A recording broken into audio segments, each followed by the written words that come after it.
Olá, meu nome é Manuel Gibson. Bem-vindo à quarta parte da série Projeto de Circuitos. E na prática, o que acontece? Estamos analisando o comportamento de estruturas de casamento de impedância quando variamos a frequência de operação em torno da frequência de projeto. Como esse circuito se comporta? E esse comportamento está sendo abordado pelos parâmetros de casamento. Veremos os seguintes assuntos neste vídeo. E se variar a frequência, o que vai acontecer com o desempenho do circuito quanto ao casamento de impedância? Quanto vai ser a degradação desse casamento? E veremos algumas considerações finais. Veremos mais dois exemplos de estruturas em L e compararemos as quatro vistas então. Vamos começar com a variação da frequência. Nós queremos saber, a nossa velha pergunta, ainda haverá casamento de impedância? Qual é a degradação? Até quanto é aceitável? Até quanto está dentro da especificação de projeto? E qual é essa largura de banda? No próximo exemplo, nós temos uma fonte de 50 ohms e a impedância de carga agora é 25 ohms. O projeto é uma estrutura de casamento de impedância passa baixa na topologia em L. Estamos mantendo a frequência de operação 100 MHz. Na solução, obtemos o parâmetro N igual a 2, calculamos a reatância indutiva, em seguinte a indutância, cerca de 39,8 nanohenry, calculamos a reatância capacitiva e o valor do capacitor, cerca de 31,8 picofarad. Essas equações, esses exercícios foram feitos em vídeos anteriores. Aí está o nosso circuito. Como a nossa carga agora 50 ohms é a maior resistência, ela está em paralelo com o CP. E a nossa indutância está em série com a carga, 25 ohms. Projeto para 100 MHz. Só por curiosidade, qual é o Q desse circuito mesmo? Calculamos, já sabemos calcular, equivalente de série paralelo, obtemos o Q de 0,5. Para a nossa análise, nós estamos sempre utilizando a teoria e os conceitos de conversão série paralelo, paralelo série equivalente. Na tabela, já conhecida, temos a frequência de 80 a 120 MHz, qual é a parte real, a resistência refletida, qual é a reatância série, qual o valor dessa reatância, se indutiva capacitiva, qual a taxa de onda estacionária para cada frequência e qual é a perda de retorno para cada frequência. Se nós estabelecemos um valor de menos 13 dB, que é um valor menos exigente, vemos que toda a faixa é atendida com menos 13 dB. Se nós agora estabelecemos um parâmetro mais restrito de menos 17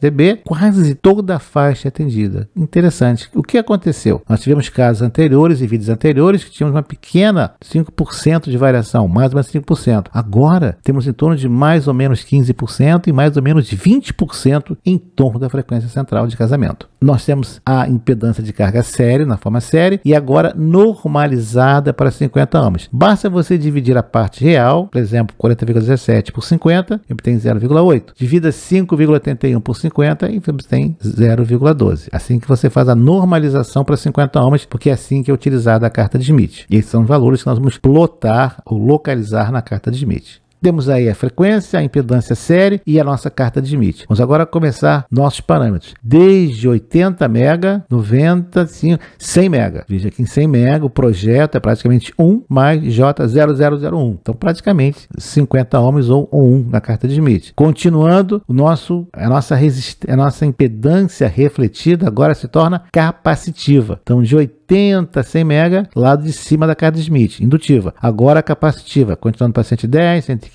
até 120 MHz, sendo capacitiva. Observe o sinal negativo na impedância normalizada. E esses seriam os pontos ou a curva que você teria no VNA se estivesse fazendo uma varredura de 80 MHz a 120 MHz em relação a 50 ohms. Basicamente, você teria os valores da perda de transmissão ou mesmo valor da impedância refletida. Se você estabeleceu menos 13 dB, toda a banda é atendida perfeitamente por esse circuito. Como das outras vezes, vamos deixar nossa imaginação voar, analisando valores bem mais baixos e muito mais altos de frequências. É teórico porque os componentes não se comportam de forma constante em frequências baixas e elevadas, mas nós vamos ver a tendência desse circuito. Temos aí a frequência de 10 kHz até 1 GHz. Primeiro podemos observar que até 10 MHz a parte real é cerca de 25 ohms. Já acima de 300 MHz, a parte real vai diminuindo até cerca de 0,01 ohm em 1 GB. Temos também a reatância indutiva, sinal positivo, e capacitiva, sinal negativo. Aí estão, dada a frequência, com a impedância de entrada. Vamos começar nossa análise com as frequências mais baixas. Frequência mais baixa, nosso capacitor é um circuito aberto, se comporta como se fosse um circuito aberto, impedância elevada, e a nossa indutância é um curto-circuito ou um circuito de baixa impedância. Nesse caso,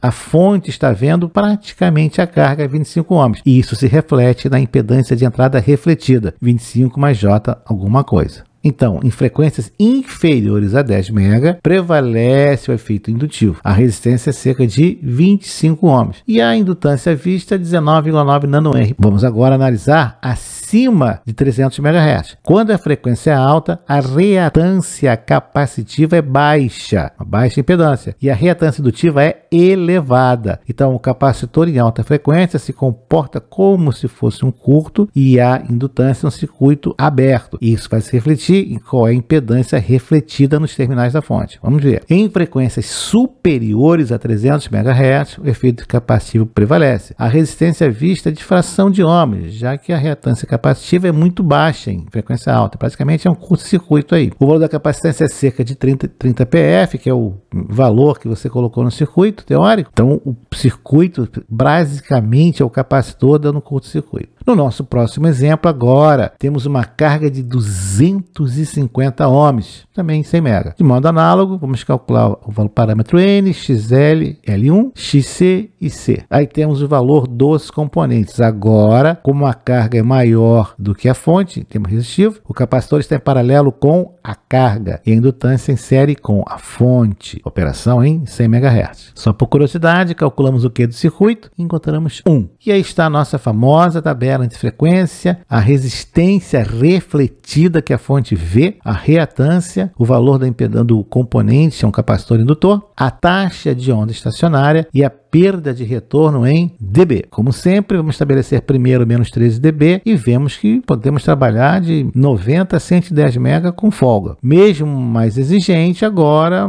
5% em torno da frequência central, de 95 a 105 MHz. Temos a impedância série. Como é que nós calculamos isso? Utilizando os modelos equivalentes série e paralelo para cada uma das frequências. Muda a reatância, muda a impedância refletida. Fazemos isso para cada uma das frequências. E agora normalizamos, dividimos por 50. 70,48 dividido por 50, a primeira linha, 1,41. Menos J 32,56 dividido por 50, normalizado para 50 ohms, menos J 0,65. E assim nós obtemos cada um das impedâncias normalizadas. Vamos agora para a carta de Schmitt e nós vamos plotar, vamos colocar a nossa impedância de 80 até 120 MHz. Observe que começa capacitivo agora em 80 MHz, tem uma ressonância puramente resistiva praticamente em 100 MHz e começa a se tornar indutiva acima de 100 MHz. 100 MHz amarelo mostrando que é 1 menos J 0,005, praticamente 50 ohms, ou 1 na carta de Schmitt. Essa seria a figura, o traço que você obteria no VNA se fizesse uma varredura desse circuito carregado pela carga, variando de 80 até 120 MHz. Nós consideramos o VNA, ele mede sobre uma impedância característica de 50 ohms. O círculo agora, em vermelho, você está fora da faixa. Então ele tem uma banda menor. De novo, vai voar a imaginação, vamos trabalhar de frequências bem mais altas a bem mais baixas. É um modelo teórico, porque o componente varia o comportamento com a frequência, mas é uma tendência de comportamento do circuito. É importante que nós tenhamos esse conceito. Estamos trabalhando de 10 kHz até 1 GHz. Observe que para as frequências até cerca de 10 MHz, ela é capacitiva. À direita temos o valor do capacitor. Acima de 300 MHz, transforma-se em indutivo. E aí tem o valor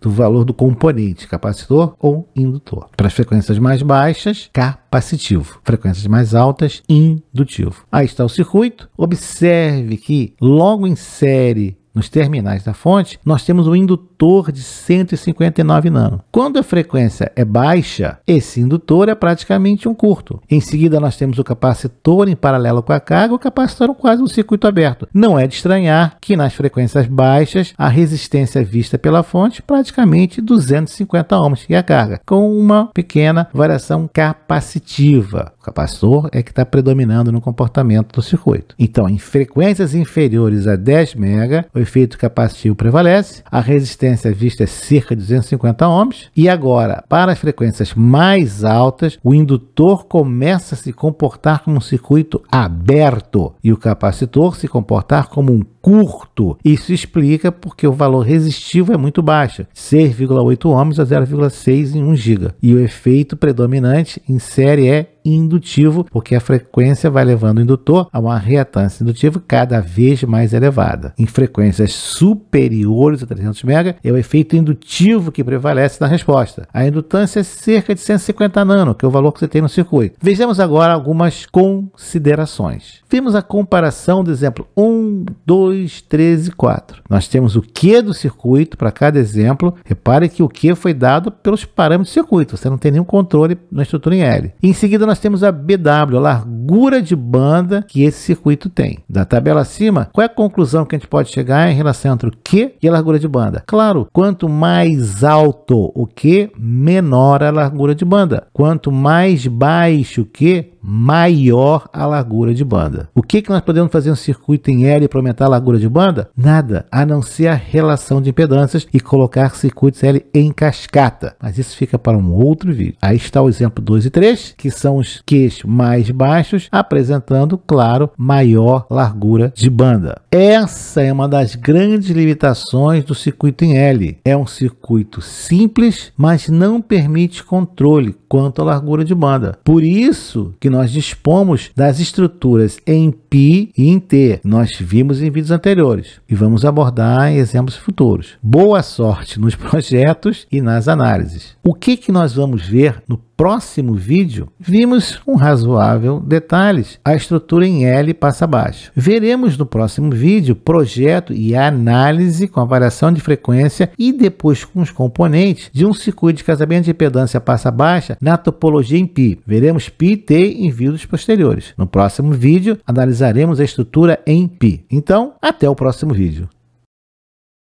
Obrigado por ter assistido a este vídeo, deixe o seu like, inscreva-se no canal, acione o sino e seja notificado dos novos lançamentos semanais.